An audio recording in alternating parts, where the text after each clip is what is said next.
the massive shadow fell over New York City without warning. At first, people thought it was an unusually fast-moving storm cloud. But when they looked up, their hearts stopped. A spacecraft larger than the Empire State Building hovered silently above Manhattan, its dark metal surface reflecting the morning sun.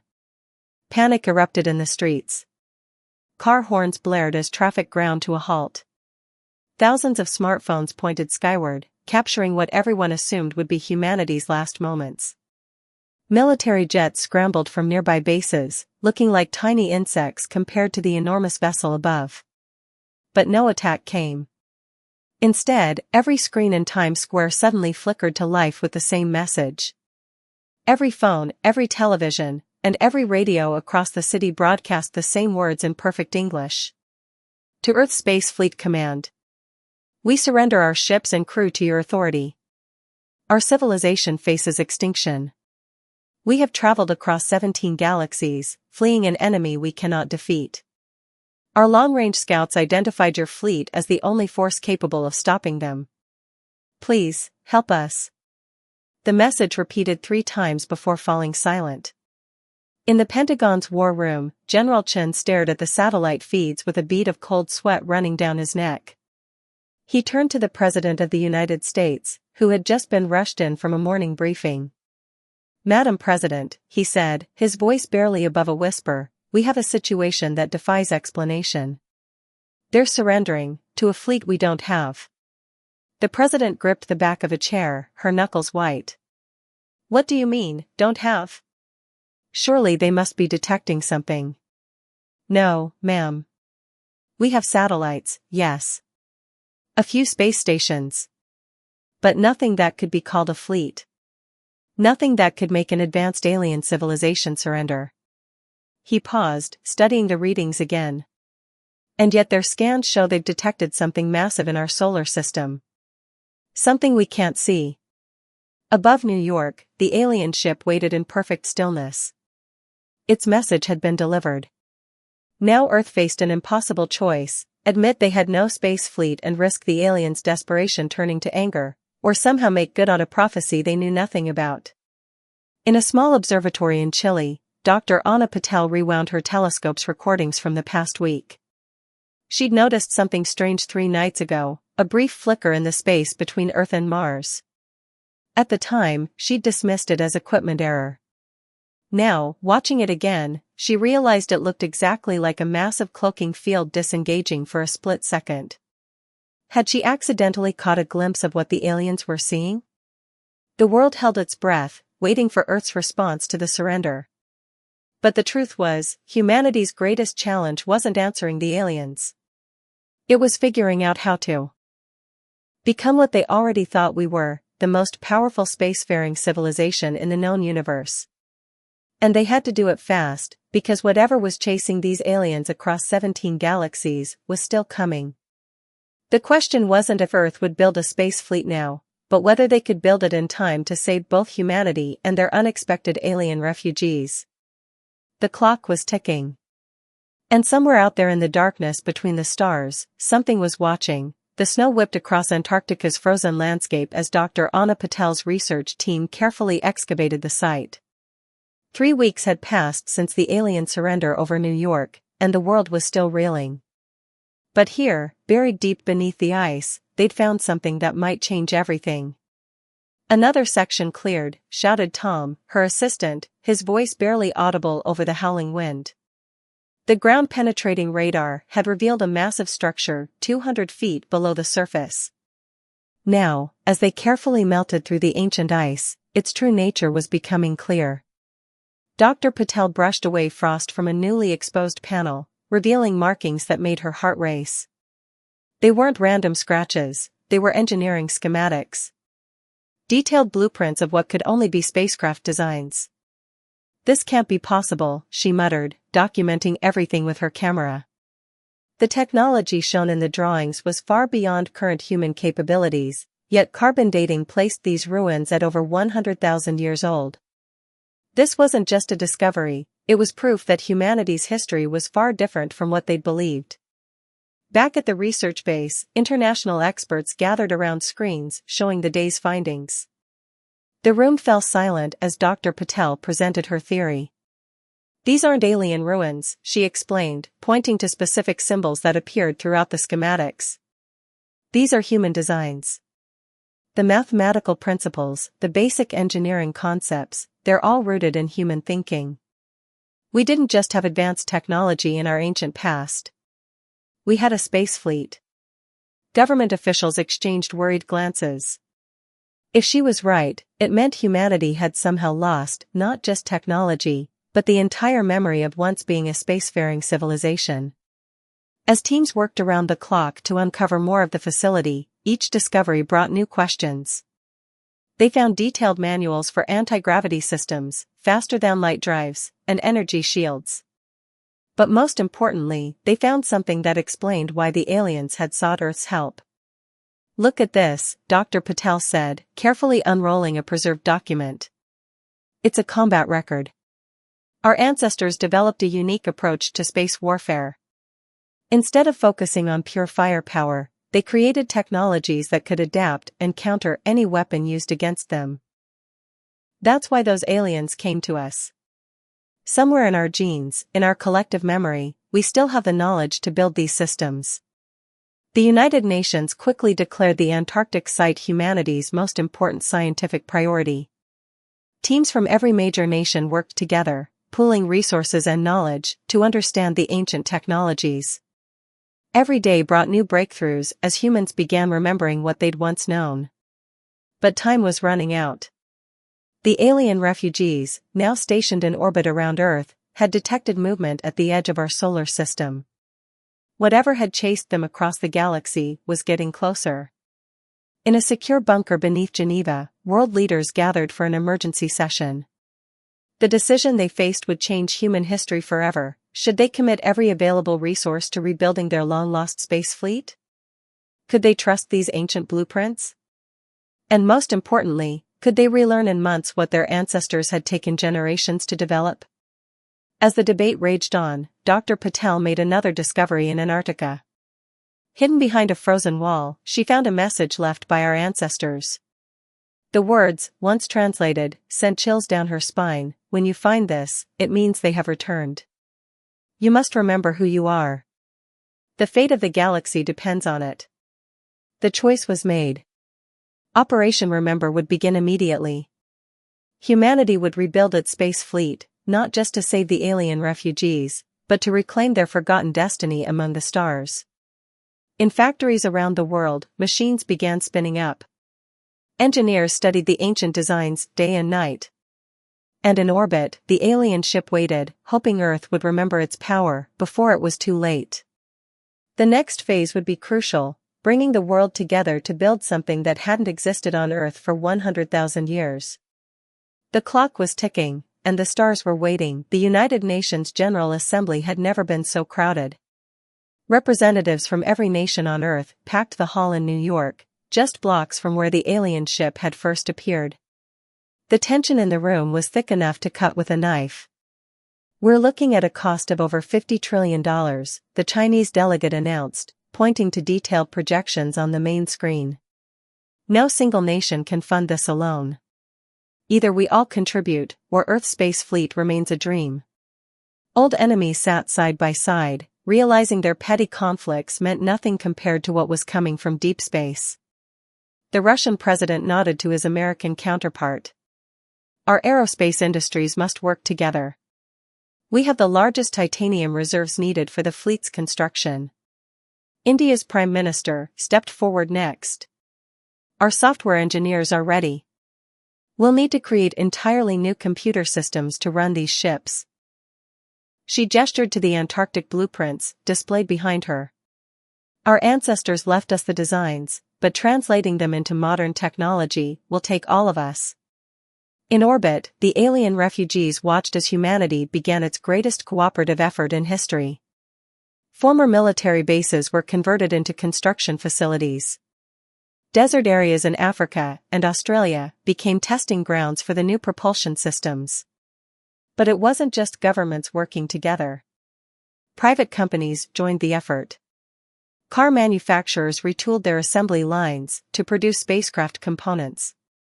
Silicon Valley tech firms collaborated with their Chinese counterparts to develop the neural interfaces needed to control the advanced weapons systems. Dr. Patel, now heading the Antarctic Research Division, made daily video calls to teams around the world. The anti-gravity systems are the key, she explained to a group of Japanese engineers. Our ancestors found a way to manipulate gravity itself. Once we crack that, everything else will fall into place. In small towns and big cities, people felt the change. Jobs were shifting to support the space fleet construction. Children studied aerospace engineering alongside their regular lessons. The whole world had one goal, one purpose: survival. Not everyone was happy with the rapid changes. Protesters gathered outside government buildings, demanding money be spent on Earth's problems first. But their voices grew quieter when the alien refugees shared footage of their worlds being destroyed by the approaching threat. In Kazakhstan, the first test of the anti-gravity system was about to begin. Engineers from 30 nations held their breath as they activated the device built from the ancient blueprints. For a moment, nothing happened.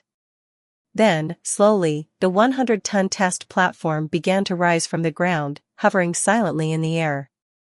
The cheers that erupted weren't just from the test site, they were broadcast around the world. Humanity had taken its first step back to the stars. Brazil offered its rainforest laboratories to develop the organic computing systems needed for the fleet. African nations pooled their mineral resources for construction. Even North Korea opened its borders, sharing its advanced metallurgy techniques. In orbit, construction of the first shipyard began. Pieces launched from every space-capable nation came together like a giant puzzle. The alien refugees provided their own technology to help, amazed at how quickly humans were adapting and improving their ancient designs. Dr. Patel stood at her Antarctic site, watching the southern lights dance across the sky. Her team had just discovered something new in the ruins, a message about the fleet's crew requirements. We need to start training people, she told the UN Council via video link. These ships won't fly themselves. We need pilots, engineers, and commanders who can think in ways no one has thought for 100,000 years. The world leaders knew she was right. As the first ships began taking shape in orbit, the next challenge became clear: finding and training the right people to crew humanity's reborn space fleet. The stars seemed brighter that night, as if they knew their long-lost children were finally coming back. But in the darkness between them, something was still moving, getting closer with each passing day. The old Air Force base in the Nevada desert had been transformed. Where fighter jets once stood, simulators now hummed with activity. Inside one of them, John Baker, a former commercial airline pilot, tried to wrap his mind around the new controls. Remember, the instructor's voice crackled through his headset, these ships don't just move up, down, left, and right. They move through dimensions we're just beginning to understand. The simulator pod glowed with holographic displays, technology reverse-engineered from the ancient Antarctic finds. John watched as his virtual spacecraft responded to his thoughts more than his hands. The neural interface took some getting used to, but when it worked, it felt like the ship was part of his own body. Around the world, similar training centers had been established. A fishing boat captain from Norway learned to navigate gravitational waves.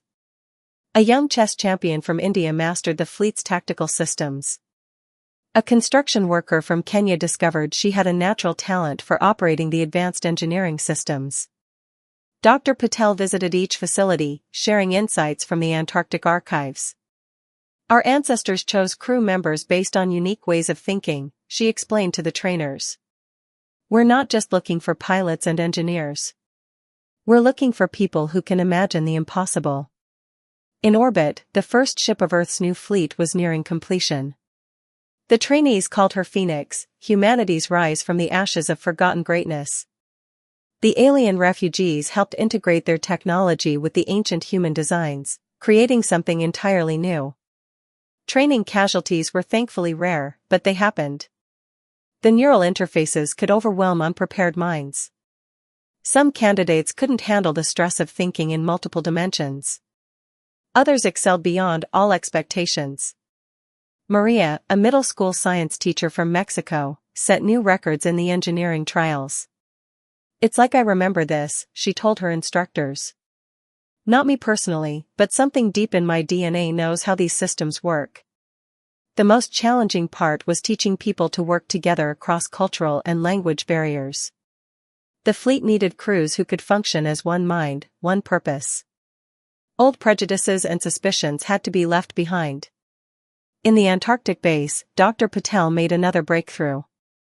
The ancient texts speak of a mental state called star thinking, she shared with the training coordinators.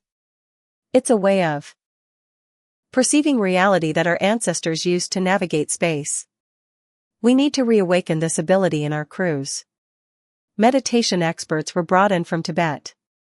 They worked with neuroscientists to develop techniques for achieving this lost mental state. Slowly, the trainees began to understand. Space wasn't empty, it was alive with currents and patterns they were only beginning to perceive. The alien refugees watched the training with growing hope. They saw humans achieving in months what had taken their civilization centuries to master. Something was awakening in these Earth people, something that had been sleeping for 100,000 years. Time was running short. The enemy that had chased the refugees across 17 galaxies was now at the edge of our solar system. Earth's first space fleet crews would have to complete their training before the threat arrived. In the Nevada facility, John Baker emerged from another simulation.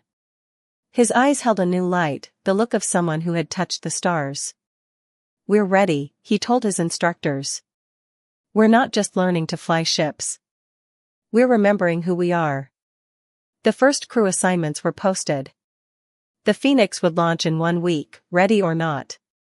As the chosen crew members gathered their belongings and said goodbye to their families, they carried with them humanity's hopes and ancient legacy. The stars were calling their children home. But this time, they were returning not just with recovered technology, but with awakened spirits.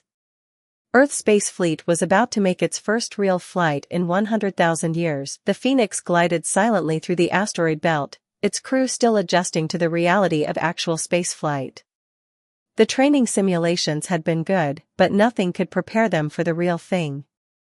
Through the neural interface, John Baker could feel every movement of the massive ship as if it were his own body. "Contact at bearing 347, Maria announced from her engineering station. "It's not the refugees' enemy. Different energy signature entirely." The crew watched as a sleek vessel emerged from behind a large asteroid. Its design was unlike anything they'd seen before, organic curves that seemed to flow like liquid metal. The alien ship made no aggressive moves, instead matching their course at a respectful distance. "They're hailing us," the communications officer reported. "Universal translators are active." The view screen flickered to life, revealing beings that looked like living crystals. Their transparent bodies pulsed with internal light as they spoke. "Greetings, children of Earth. We have waited many cycles for your return to the stars." Dr. Patel, watching from Earth through the ship's quantum link, leaned forward in her chair. These beings knew something about humanity's past. The crystal beings called themselves the Guardians. They explained how they had watched over Earth since humanity's mysterious disappearance from space 100,000 years ago. "Your ancestors were the peacekeepers of the galaxy," they explained. "When they vanished, chaos slowly spread. The enemy that chases your refugees is a symptom of that chaos." Through careful diplomacy, the Phoenix's crew negotiated an alliance. The Guardians offered to share their advanced technology, but more importantly, they held records of humanity's lost history. "Your current ships," the crystal beings observed, "are like children's drawings compared to what your ancestors commanded. We can help you remember, but time grows short." Back on Earth, factories worked overtime to incorporate the Guardians' innovations. The alien refugees added their own technology to the mix, creating ships that were a perfect blend of three civilizations' knowledge. But the most valuable gift from the Guardians was data, tactical information about the approaching enemy. "They call themselves the Void," the crystal beings explained. "They don't seek to conquer or destroy. They seek to unmake reality itself." The Phoenix crew learned that humanity's ancient fleet had developed unique defenses against the Void. Something in human consciousness itself was naturally resistant to their reality-warping powers. That's why the refugees had sought Earth's help. They needed more than just ships and weapons. They needed human minds. Dr. Patel discovered more Antarctic texts that suddenly made sense. Our ancestors didn't just disappear, she realized. They sacrificed their civilization to seal a breach the void had created. They buried their technology and returned to the Stone Age to protect the galaxy. But they left us the tools to fight when the void returned. The Guardians helped train the growing Earth fleet in ancient battle techniques. Ships learned to move in formations that strengthened the fabric of space itself. Crews developed their latent psychic abilities, learning to create shields of pure consciousness. As more ships joined the Phoenix in space, humanity's confidence grew.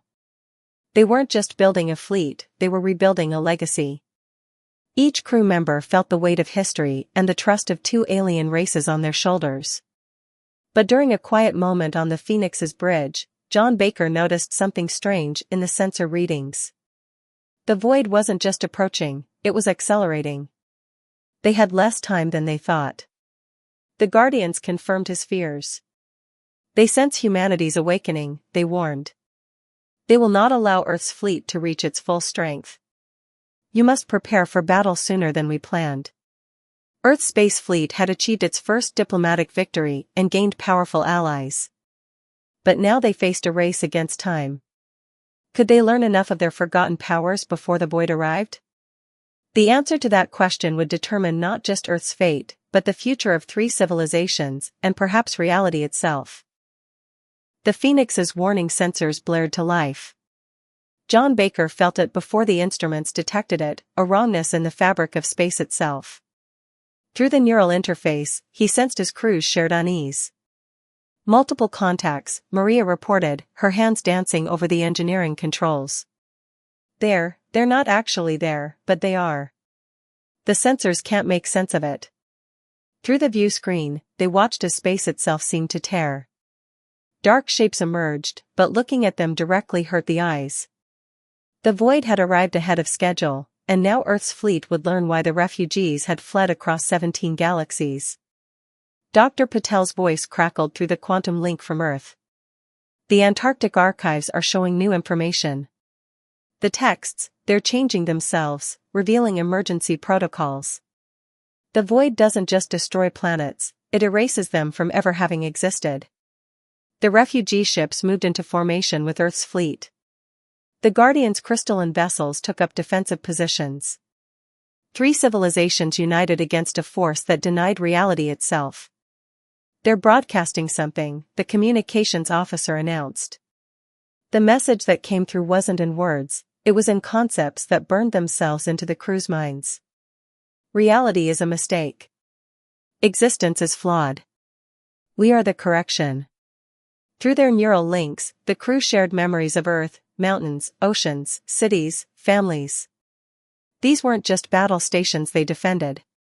They were fighting for every moment of human history, every possible human future.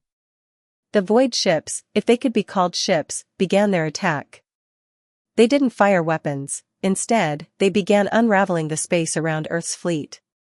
Crew members watched in horror as stars began disappearing, not exploding or dying, but simply having never been. But something unexpected happened. Where the void touched human-crewed ships, their reality-erasing power struggled to take hold. The ancient Antarctic texts had been right, there was something in human consciousness itself that anchored reality.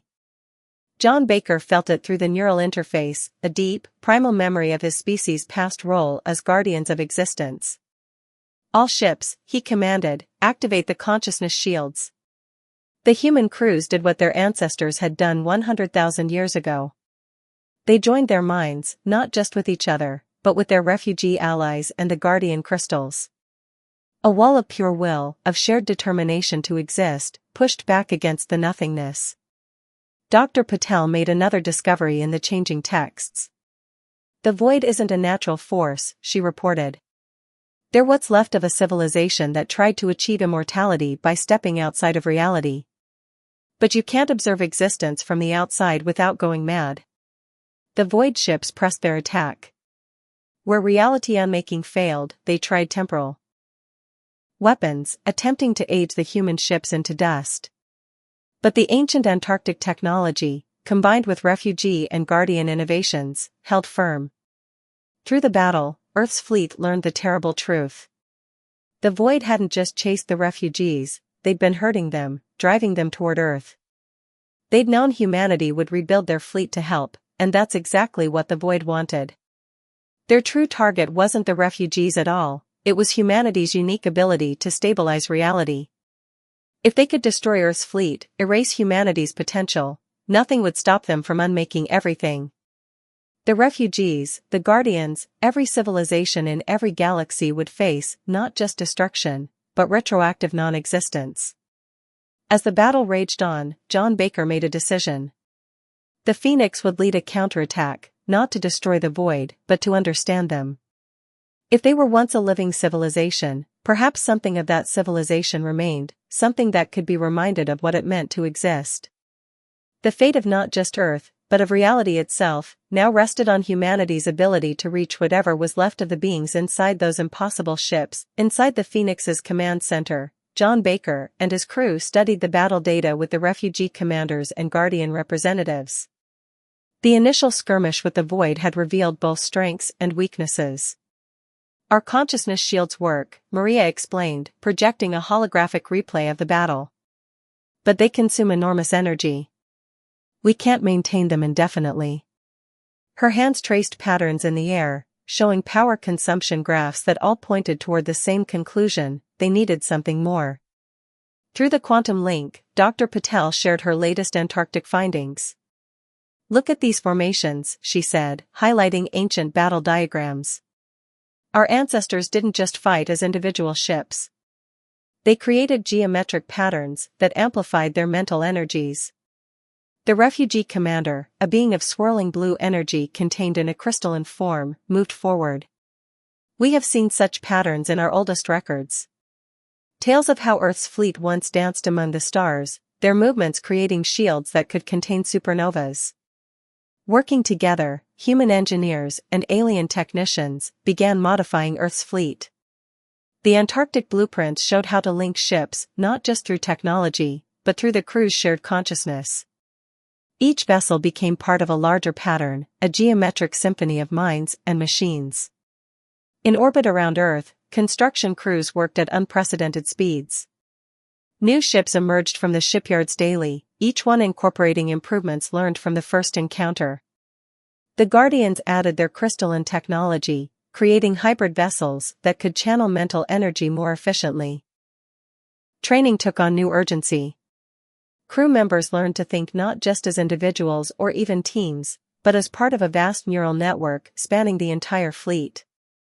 In simulators, they practiced the complex maneuvers that would turn their ships into living mandalas of defense and power. Dr. Patel made another breakthrough. The ancient texts speak of something called the harmony, she reported. It's not just about fighting the void, it's about reinforcing the very fabric of reality through synchronized thought and emotion.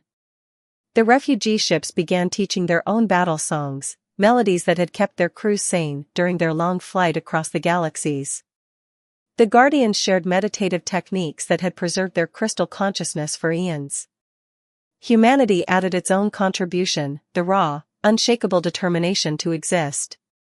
John Baker felt the changes through his neural link with the Phoenix. The ship wasn't just a vessel anymore, it was becoming something new, something that bridged the gap between mind and matter, between individual and collective consciousness. Deep space sensors detected the void regrouping, preparing for their main assault. But now Earth's fleet had something they didn't expect, a strategy based on creation rather than destruction, on strengthening reality rather than accepting its erasure. In the Antarctic base, Dr. Patel found the final piece of the puzzle, instructions for a maneuver called the Eternal Spiral. The ancient diagrams showed how ships could move in patterns that didn't just defend against the void's reality-erasing powers, but could actually restore what had been unmade. The combined fleet began practicing these new formations. Human ships, refugee vessels, and guardian crystals moved in intricate patterns, their crews' minds linked in harmonies that made space itself resonate with the music of existence. time was short. The void would return in force, bringing their full reality-destroying powers to bear. But now Earth's fleet had a plan that went beyond mere survival. They would remind the void of what they had forgotten, the joy of being part of creation rather than its undoing. As the last preparations were made, John Baker addressed the combined fleet. "We don't just fight for Earth," he said, his words carried through the neural network to every crew member, human and alien alike. "We fight for the right of everything to exist, to grow, to become more than it is." The stars seemed to shine brighter, as if reality itself was gathering strength for the coming battle. The Void's main fleet appeared like tears in the fabric of space, a vast armada of ships that hurt the mind to look at directly. Earth's combined fleet held their formation, every crew member linked through the neural network, their consciousness shields glowing with shared purpose. Eternal spiral formation. John Baker commanded from the Phoenix's bridge. Through the neural link, he felt hundreds of ships respond, moving into the complex pattern they had practiced. Human vessels, refugee ships, and guardian crystals flowed together like a dance choreographed by the universe itself. The void struck first, sending waves of unreality that made stars flicker and space itself quiver. But where these waves met the eternal spiral, they found something new, not just resistance, but renewal. Maria's voice rang through the neural net from her engineering station. "The consciousness harmonics are working. Reality is stabilizing around us." The battle unfolded in dimensions beyond normal space. Ships moved in patterns that looked random but formed perfect geometric shapes in higher dimensions. Through their joined minds, the crews could see these patterns, could feel how they strengthened the very fabric of existence. The Void commanders recognized the ancient Earth techniques. Their attacks grew desperate, trying to break the formation before it could reach full power. Ships that had never existed tried to unmake ships that refused to forget they were real. Dr. Patel's voice crackled through the quantum link. "The Antarctic texts are revealing their final secrets. The eternal spiral isn't just a defense, it's a key to reaching through time itself." As she spoke, John Baker felt it through the neural interface, memories not just from his own past, but from humanity's ancient history as guardians of reality. He understood what they had to do. "All ships," he commanded, "full power to the consciousness harmonics. We're not here to destroy the void.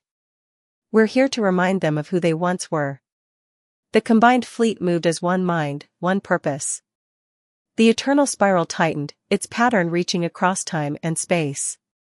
Where it touched the void ships, something remarkable happened.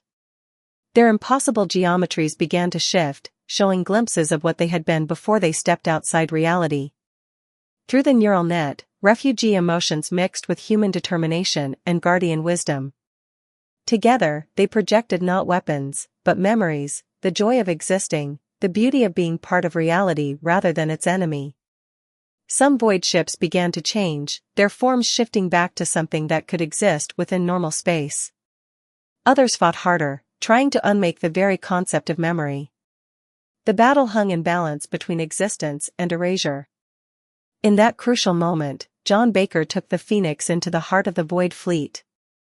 Through the neural link, he broadcast a simple truth: you don't have to unmake reality to escape death. You just have to accept that change is part of existing. The eternal spiral reached its peak. Light from every ship, every mind, every memory of existence poured into the space between spaces. The Void fleet faced a choice: continue trying to erase reality, or remember what it meant to be part of it. One by one, Void ships began to transform. Not all of them, some fled into the spaces between spaces, choosing to remain outside of reality. But those that stayed found themselves remembering not just what they had been, but what they could become. As the battle ended, the combined fleet held their formation, strengthening the fabric of spacetime that had been weakened by the conflict. They had achieved something unprecedented, not just a military victory, but a restoration of a part of reality that had been lost. The stars shone steadily again, their light a testament to the power of existence over erasure, of memory over forgetting, of creation over unmaking. 1 year after the Great Battle, Earth's space fleet gathered for a ceremony unlike any in human history. ships from 100 worlds filled the solar system, their crews linked in a celebration of existence itself. John Baker stood on the Phoenix's observation deck, watching Earth rotate slowly below. Through the neural interface, he could feel the presence of his crew, of the other ships, of the vast network of minds that now spanned the galaxy. They had become something their ancestors would have recognized, guardians not just of space, but of reality itself. Dr. Patel had transformed the Antarctic base into a university where humans and aliens studied together. The ancient texts, fully revealed now that their purpose had been fulfilled, showed humanity's path forward. "We're not just remembering our past," she told her students. "We're building a future that our ancestors could only dream of." The former refugee fleet had found a new home, settling on planets throughout Earth's solar system. Their technology and culture blended with humanity's, creating something new and beautiful. The Guardians established outposts on Earth's moon, their crystalline cities glowing with inner light. Most remarkable were the transformed void ships. Those who had chosen to return to reality brought with them knowledge from outside existence itself. Carefully, under the guidance of human consciousness, they taught others how to perceive higher dimensions without losing their connection to the real. Maria, now chief engineer of Earth's expanding fleet, developed new ships that could navigate these higher dimensions safely. "We're not just traveling through space anymore," she explained. "We're learning to dance with reality itself." The consciousness technology that had won the battle found peaceful applications. Humans learned to link minds not for war, but for healing, for learning, for reaching across the barriers that had once divided them. Earth's nations, having worked together to save reality, found they could no longer return to their old conflicts. John Baker touched the ship's controls, feeling the familiar connection. The Phoenix had changed too, evolving with its crew into something that bridged the gap between technology and consciousness. Through the neural link, he sensed a message coming from deep space. The remaining void ships, those that had fled the battle, were being spotted at the edges of known space. But they weren't attacking. They were watching, perhaps learning, seeing how existence could change and grow without needing to be unmade. "We'll be ready if they return," John thought through the neural net. The response came back from crews across the fleet, not in words, but in shared determination. They would face whatever came, not with fear, but with the understanding that had transformed their first enemies into allies. Dr. Patel's final Antarctic discovery had proven prophetic. The last message from humanity's ancestors read, "To those who remember, the greatest power is not in unmaking, but in becoming." Reality is not a finished work, but an endless transformation. Guard it not by staying unchanged, but by showing all beings how to change without losing themselves. Earth's space fleet had become more than a military force. It was a symbol of transformation, of different species and civilizations learning to exist together, to face the unknown not with weapons, but with wisdom. As the ceremony ended, ships from across the galaxy lit up their consciousness shields one last time. The display wasn't for defense now, but celebration, a rainbow of thoughts and hopes and dreams stretching out among the stars. Humanity had not just reclaimed its place among the stars. It had remembered its true purpose, teaching the universe that existence itself was an adventure worth sharing.